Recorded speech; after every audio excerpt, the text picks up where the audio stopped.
안녕하세요. 저는 올해로 30살이고 이제 결혼 2년 차 되는 여자입니다. 아이는 아직 없어요. 무죄한 건 죄가 되지 않지만 사람 신보가 나쁜 건 용서할 수 없는 일입니다. 최근에 벌어진 큰 사건 때문에 이혼을 준비하고 있습니다. 현재 신랑과는 별거 상태이기도 하고 아무튼 그 사건에 대해서 말해보고자 이렇게 사연을 보내봅니다. 친정엄마가 음식에 알레르기가 심한 편이시라서 어릴 적부터 이래저래 알아보고 공부하다 보니 제 적성에도 맞았고 그러다 보니 자연스럽게 대학교에서 식품영양학을 전공하게 되었어요. 졸업을 하고 적당한 직장에서 회사원 생활을 하고 있었습니다. 직장은 결혼하고 그만두었어요. 남편은 헬스장에서 처음 만났어요. 제가 선천적으로 많이 마른 체형이라서 알게 모르게 컴플렉스가 심했거든요. 전공이 전공이다 보니 식단에는 자신이 있었기 때문에 부족한 건 운동을 해서 보완해보고자 등록한 헬스장이었어요. 신랑은 저랑은 반대로 공 같은 체형을 가지고 있어요. 저는 마른 체형을 운동으로 극복해보고자 했지만 남편은 저와 반대로 살을 빼기 위해 등록한 헬스장이었지요. 서로 반대되는 모습에 끌렸는지 남편하고는 우연한 계기로 서로 말을 트게 되었고 서로 호감을 느낀 저희는 연인 사이로 발전하게 되었습니다.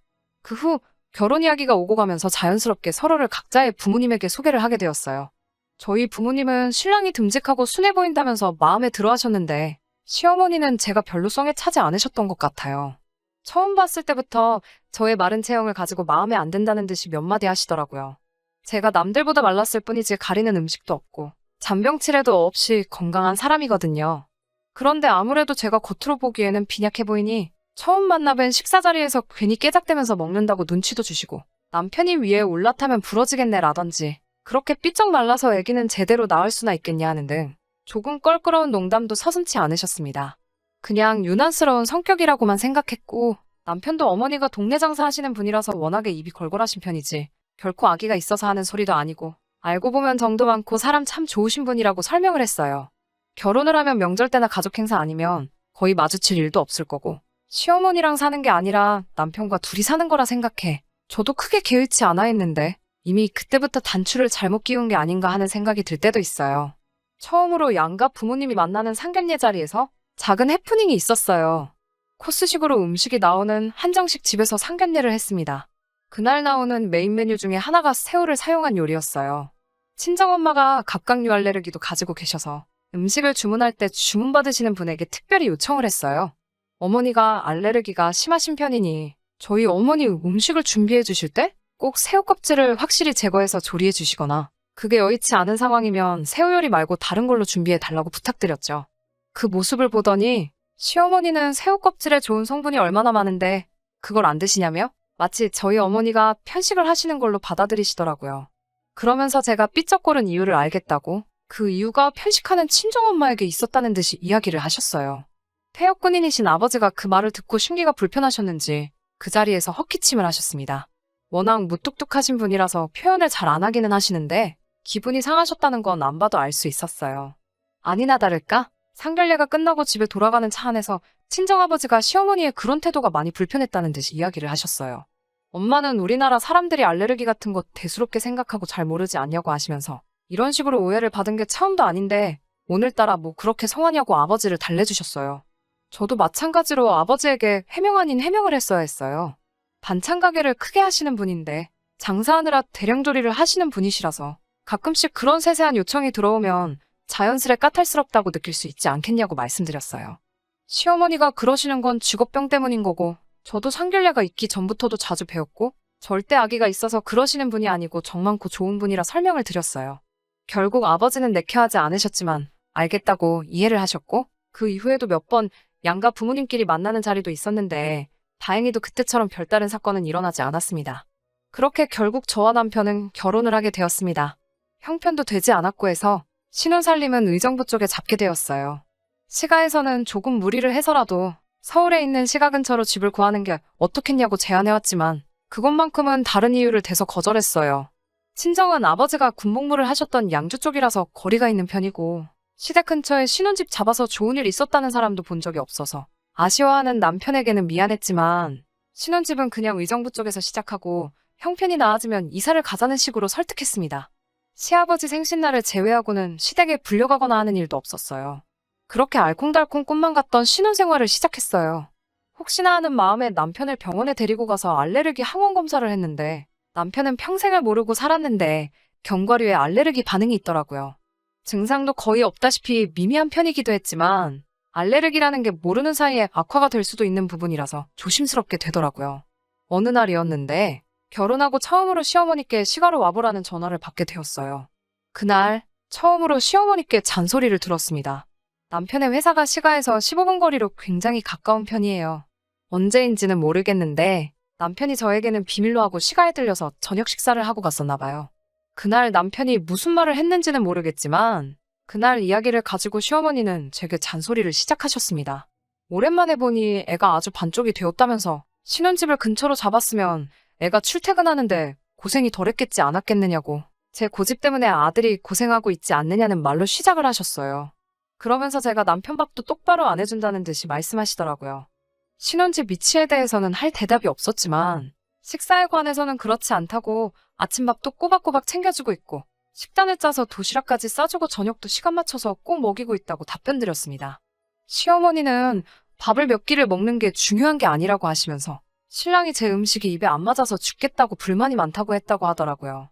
제가 유난을 떠는 걸 수도 있지만 전업주부 일을 하면서 제 전공 지식을 살려 하루하루 필요한 필수 영양소까지 다 계산해가며 식단까지 짜서 해주고 있었거든요.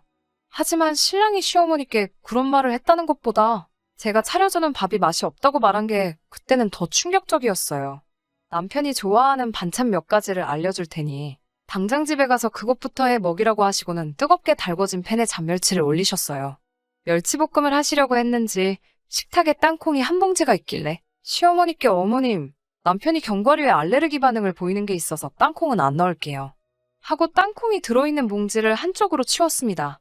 그랬더니 멸치를 볶고 있던 뜨거운 주걱으로 제 손을 탁 치더니 갑자기 화를 내기 시작하셨어요. 너는 그러면 내가 아들한테 못 먹일 것을 먹이려는 거냐라고 말하고 싶은 거냐고 어디서 어른을 가르치려 드냐면서 말이죠. 그런 게 아니라 알레르기 반응이 있어서 조심하고 있다는 말씀을 드렸는데 그 말을 듣자마자 주걱을 바닥에 휙 던지시면서 너는 어른이 말하면 그런 줄 알지 구구절절히 말대꾸를 하는 게 맞냐고 하시고는 아들 나이 30들 먹을 때까지 단 한 번도 내가 해준 밥 먹으면서 아픈 적 한 번도 없었다며 이건 이래서 못 먹고 저건 저래서 못 먹으면 세상에 무슨 음식을 먹겠냐고 알레르기고 모를레르기고 자꾸 먹어버릇해야 몸에 내성도 생기는 거지 구더기 무서워서 장 안 담글 거냐고 하시면서 단 1초도 쉬지 않고 따따따 잔소리를 퍼부으셨어요. 마지막엔 네가 그렇게 편식을 하고 음식을 골라서 먹이니? 그렇게 삐쩍거려서 볼품이 없는 거고 결혼하고 반년이 지났는데 애소식도 없는 거라는 나는 말까지 하셨습니다. 그러면서 내 아들까지 너처럼 볼품없게 뼈다귀로 만들 셈이냐며 바닥에 던져놓은 주걱을 물로 한번 헹구지도 않고 다시 멸치볶음을 하시더라고요. 제가 치워놓은 땅콩을 사용하신 건 말할 것도 없고요. 내색은 안 했지만 마른 체형은 제가 평생을 가지고 살아온 컴플렉스기도 하고 그걸 가지고 다른 사람도 아니고 시어머니가 저에게 뭐라 하시니 제 안에서 무언가 북받쳐 오르더라고요. 집에 돌아오는 지하철 안에서 분하고 서운한 마음에 눈물이 다 나왔습니다. 퇴근하고 돌아온 남편에게 이 사실을 말했는데 시어머니 행동에 미안한 듯 반응을 보이긴 했지만 남편은 결국 시어머니 편을 들어주더군요. 제가 해주는 밥이 엄마가 해주는 거에 비해 간도 심심하고 맛이 없기는 하다고요. 그때 제 안에 스위치가 꺼진 듯 남편에게 그렇게 엄마가 해주는 밥이 좋으면 나랑 결혼은 왜 했냐고 따지면서 엄마 밥 먹고 싶으면 엄마랑 가서 살라고 그날 서운했던 마음을 남편에게 전부 풀었습니다. 제가 다 화를 내고 나니 남편도 머쓱해졌는지 진심으로 사과하더라고요. 시어머니께는 자기가 2번 다시 그런 말 하지 못하게 잘 이야기하겠다고 말을 하길래 그러지는 말라고 대답했어요. 시어머니 성격에 그새 제가 일러 바쳐서 일을 키웠다는 식으로 나올 것 같아서요. 하지만 그 이후로 명절같이 특별한 날을 제외하고는 시가 식구들하고 마주치는 일이 없으면 좋겠다고 말했고 남편도 그 말에 그러기로 했습니다.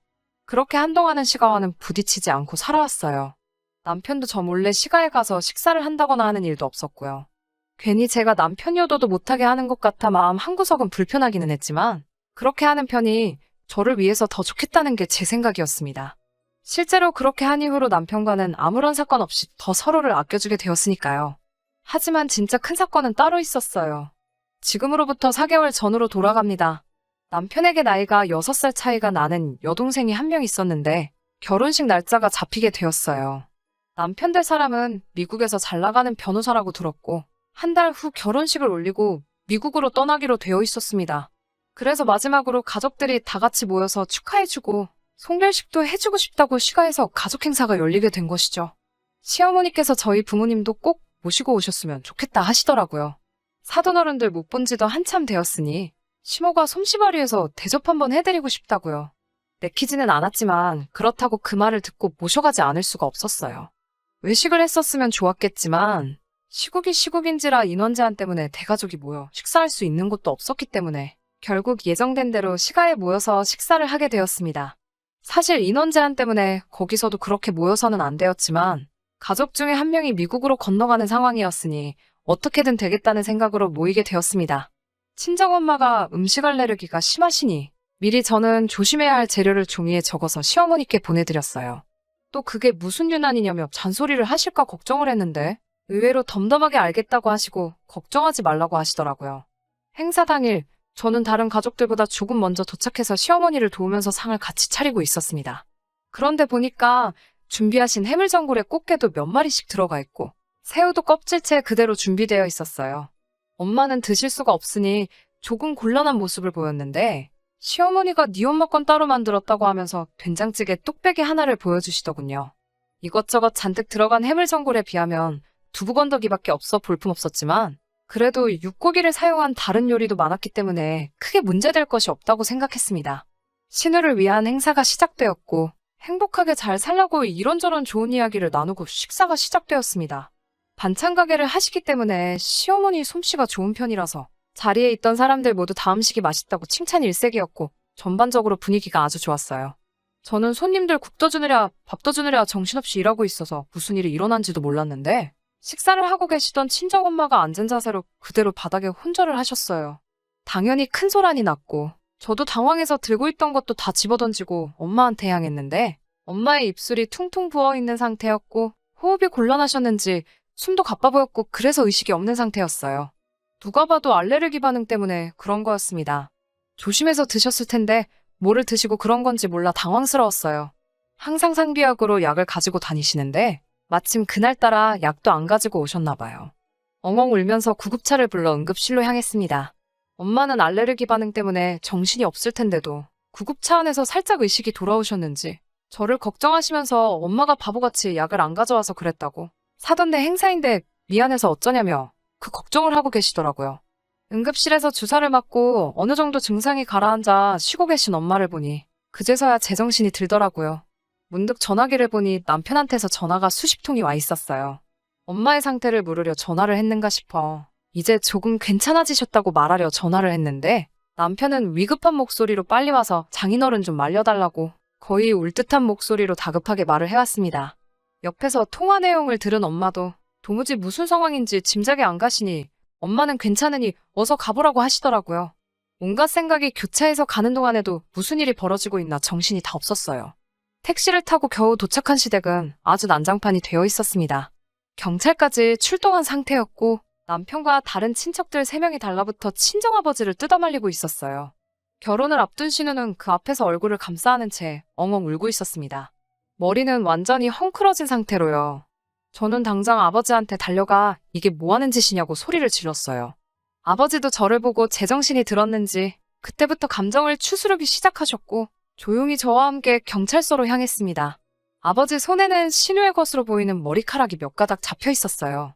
그리고 진술서를 작성하는 과정에서 충격적인 상황의 전말을 듣게 되었습니다. 친정엄마가 응급실에 실려가는 과정에서 시어머니가 혼자 중얼거리듯 한 말이 아버지를 화나게 만든 것이었어요. 시어머니는 실려가는 엄마를 보고 애미가 저렇게 약골이니 딸년도 그 모양이지 라고 말하며 혀를 쯧하고 찼다고 하셨습니다. 그 말을 우연찮게 아버지가 들으셨는가 봐요. 원체도 옥성질을 가지고 계시고 시어머니의 아나무인적인 태도에 진노하신 아버지는 그 자리에서 밥상을 뒤집어 엎어버리고는 근처에 있던 신우의 머리채를 잡아버린 거죠. 신우의 머리채를 잡고 한바탕 호통을 치셨답니다. 시어머니를 향해 니년 말대로라면 애비가 머리카락이 없으니 딸년을 대머리로 만들어놔야겠다고 똑같이 맞불을 놓으신 거였어요. 시아버지가 머리숱이 많이 없으신 편이거든요. 퇴역군인이지만 한평생 운동을 그만두신 적이 없는 분이셨기 때문에 남편을 포함한 시가친척들 3명이 달라붙어도 아버지를 떼어놓기 힘든 상황이었었나 봐요. 그 와중에 사실 아무 잘못 없는 신우가 말려든 부분에 대해서는 저도 할 말이 없고 면목도 없지만 그 상황에 사과는커녕 친정아버지에게 머리채를 잡혀있는 신우를 보고 어디 해볼 테면 해보라고. 아주 콩밥을 먹여주겠다고 시어머니도 한 발자국도 물러나지 않고 제가 도착할 때까지 친정아버지를 도발하면서 울음장을 놓고 계셨었나 봐요. 근처에서 따로 시어머니가 진술을 하는 과정에서 더 소름 돋는 사실을 듣게 되었습니다. 시어머니는 엄마의 찌개를 따로 준비하는 과정에서 고의로 건새우를 잘게 갈아서 육수를 내셨다고 합니다. 그 사실을 아주 당당하게 말하더군요. 그러면서 하는 말이 알레르기 같은 건 자꾸 먹어서 낫게 해야 한다고, 친정엄마의 편식하는 못된 버릇과 알레르기를 낫게 해주기 위해서 선의로 벌인 일을 가지고 친정아버지가 결혼을 앞둔 신우 인생을 망칠 뻔했으니 머리채를 잡았다는 걸 이유로 우리 아버지를 형사고소를 하겠다고 불같이 날뛰시더군요. 저는 시어머니의 진술을 듣고 온몸에 소름이 돋았습니다. 알레르기가 그 정도의 반응을 일으킬 거라 생각 못하신 부분이 있다고 아무리 이해를 하려고 해봐도 제가 미리 친정엄마가 피해야 하는 음식 재료들까지 전부 적어드린 상황이고 그 증상이 심하다고 미리 언지를 드린 상태에서 그게 정말 선의가 되었든 악의를 가졌던 간에 의도적으로 독이나 마찬가지인 음식을 우리 엄마에게 먹였다는 사실을 믿을 수가 없었어요. 그때만큼은 시어머니가 사람으로 보이지 않았고 온몸에 소름이 다 돋을 정도였어요. 상황이 상황이니만큼 그날 이후로 남편과는 별거 중인 상황입니다. 그날 일로 목이 심하게 부으셨던 어머니는 아직도 큰 목소리를 내는데 어려움이 있으시고요. 남편과는 합의점을 찾지 못해 아직 이혼 소송을 진행 중인 상황입니다. 현재는 시댁에서 친정아버지를 고소한다고 했던 거는 아무래도 취하한 것 같습니다. 시어머니가 진술하는 과정에서 의도적으로 친정엄마에게 먹어선 안 될 것을 먹인 정황을 있는 그대로 밝히셨고, 아버지가 신우의 머리채를 잡은 건 분명 잘못한 일이지만 그날 응급실에 실려가시면서 사경을 헤매신 친정엄마의 증세와 비교해보면 승산이 없다고 생각하셨나 봐요. 정말 자칫하다가는 죽을 뻔하셨거든요. 아무래도 그게 재판 과정에서 본인들에게 불리하게 적용될 것이라는 생각을 하신 것 같습니다. 남편하고는 사실 둘 사이에 그렇다 할 문제점은 없지만 양쪽 부모님이 서로 이렇게 된 상황에서 이혼을 하는 것이 맞다고 생각합니다. 별거 중인 상황에 양가에서 별다른 이야기는 오고 가지 않습니다. 신우는 예정대로 결혼식을 올렸고 현재는 미국으로 가 있는 상황이지만 아직도 상태가 호전되지 않은 우리 엄마는 그때부터 지금까지 아무 일도 하고 계시지 못하거든요. 도가 지나친 아버지의 행동에 손가락질을 하실 분들도 많을 거라 생각합니다. 사실 속이 뻥 뚫리는 사이다 같은 사연도 아닐 것이라 생각하고요. 하지만 아직도 최악의 경우 그날 잘못되셨을 친정엄마를 생각하면 천벌을 받아 마땅한 시가 식구들이 그 정도로 끝난 게 오히려 다행이지 않겠냐는 생각도 하고는 해요. 그 자리에 아버지가 아닌 제가 있었다면 더한 일도 하지 않았을까 하는 생각도 들 때가 있습니다. 제가 좀 더 사람 고르는데 신중했다면 이런 일도 없었을 것 같아. 아직도 힘들어하는 엄마를 보면 죄송한 마음밖에 들지 않습니다.